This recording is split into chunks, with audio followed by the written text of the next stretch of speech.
Kaixo, arratsalde guztioi. Hemendik. Bida, mi labur da zenbait ideia.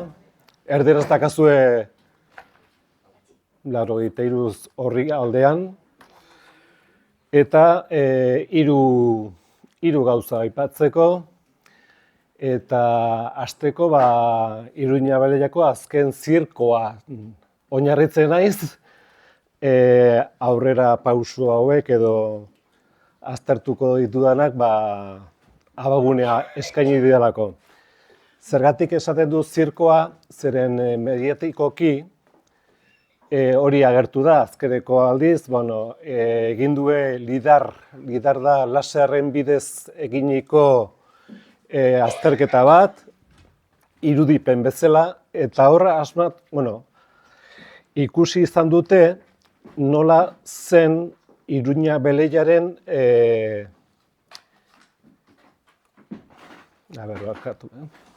ikusten da ez, nola zen Iruña Beleia oso baten ez harresi barrukaldeko baizik Iruña Beleia Arkiz promontorio horren egiturak eta etxe bizitzak, kaleak, eta hor dago zirkoa. Zirkoa da estadiumna. Estadium horretan jokatzen ziren zaldikin azterketak, zaldi horiek Armentia deneko Gasteiz aldean zeukaten establuak, zaldien establuak, eta Armentiatik Iruña okara, Iruña Beleiara zetozten zaldi kuadrigak, bere estadiuna jokatzeko. Baina interesgarria dena ez da zirkoari begira, hau da, ezkerreko eskin horretan agertzen den pista, baizik beste mugara. Beste mugan ze agertzen da? Gori. Bai. Gori aipamena 6 aldiz dator, ostraketan. Beleian Gori. Beleiako Akropolisa. Akropolis grekeraz da Gori, Goriko polisa. Hau da, polis baten, hiri baten goikaldea. Koropolis. Bai, kasunetan ja Euskaldun karistiarrek deitzen zuten Beleiaren polisaren goikaldea Gori bezala. Eta horrela dakarki taxuz zehazmeaz marraztutako Beleia osoko Noba eta Goriren eta Biziren harresi osoak. Eta jartzen badugu laser bidez lidarreko Beleia ikusten dugu zehazmeaz Gori delako zatia eta Noba delako beste zatia. Ez bakarrik mapa bat, bi daude, bi mapa. Hau da, bestea. Beste mapa ez da Beleia osoarena, baizik Beleia Gorirena bakarrik, Akropolisa bakarrik. Zergatik dio, zeren hemen marrazten du suge antzeko bide bat. Ez dakit ikusten duzuen sugearen bidea. Gorindauna da lider teknikaz eta Google Earth argazkin gainean jarrita ikusten da bide hori, gorriz dagona suge bide hori. Suge bide hori marrazen zuen Gorirantzeko bidea, bide zaharra. El camino a la Acrópolis. Bide hori dago marraztuta bigarren mapa honetan. Mapa honetan ikusten duzue nola bide hori markatzen duen eta bide horren azkeneko bihurgunean dator 1, 2, 3, 4, 5, 6 egitura. 6 egitura laukikoak. Baina eginez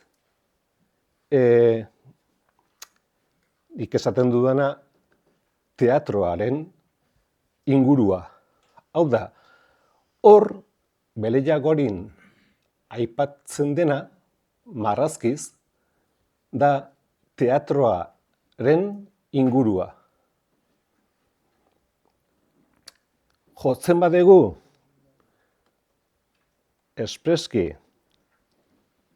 ikusita, gori bakarrik ikusten duzue, edo ni behintzat ikusten dut, punterokin adierazten dut.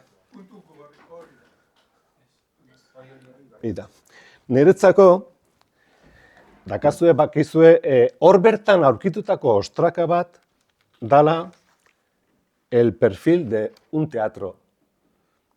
Ostraka hori justu aurkitu zen bertan. Hemen. Eta ez dakit nerekin bat zatozte, baina hau da teatroaren eszenarioa, lauki hau, eta hau da grada. Ikustezue? Grada, marratxo bat, beste marratxoa galduta, baina eszenatokia eta grada osoa. Teatrotik gora, esaten dudan atzea azken eta goikaldean dagoen lauki gigante hau, hor zegoen netzako kokatua tenplua. Akropolisen garai gailurrean. Noraino induzkatu da Bele-Jagori? Ez da erdia ere. Ikusten duzu hemen urdinez 2005an induzkatutako sondeoak bere zenbakiekin noraino iritsi ziren. Bakarrik Bele-Jagoriren erdira. Bele-Jagoriren teatroaren ondoren egoitza guzti hau Birjina dago oraindik. Ez da inor sartu. Osea, tenplua ez da induzkatu. Eta tabernakuluk hau ez da ere. Bakarrik sector 32 y 28, los del teatro. Bai. Bigarren ideia zea da, eta ze agertu da, ze ostraka mota agertu da hor sektore horretan. Euskarazko 24. Euskarazko 24 idazkun. Justu euskara eta grekera nahasten duen aipamenak. Zeintzu dira aipamen horiek? Irakurriko dizuet, zeren ez dit jaso denak, baina nola hortzezaten nola Elosi izeneko mutil bat 12 urtekoa, 2 reba zaukana, bere ama Mirto Austa izeneko Roman hilda ziztiana, esaten duna, Nelok beste 11 urteko mutxiko bat, 3 arreba zaukana, 2 laba, nera aita gaur hilda ere, umezurtzak, baina grekerako izenez. Baita ere, zonalde horretan Samuel edo Pater Pontifice izan zena, hor datozte bere aipamenak ere. Eta Samuel honek dio, bere garaian, Maximo Pontifice, hau da, aita santua, Caio Mario zela, hau da, 28. aita santua.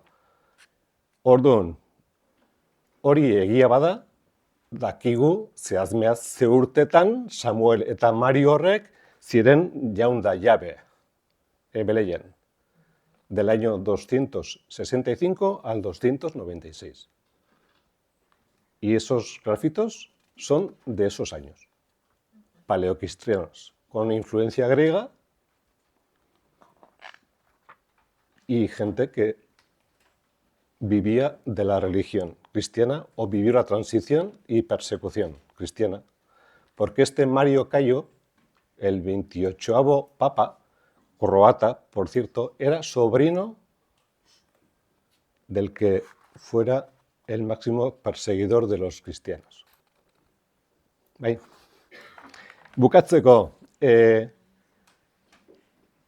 badago aipamen bat, Beleia izena deidade edo diosarena dela. Bele. Kibele. Oain, Arangurenen aurkitu duten medallatxo hori aipatzen da Beltine niretzat ama bera Kibele mater deae horti datorkio izena hiriari Beleia. Bai.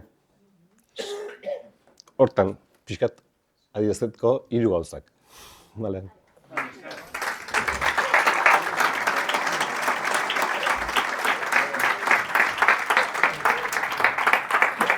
Bueno.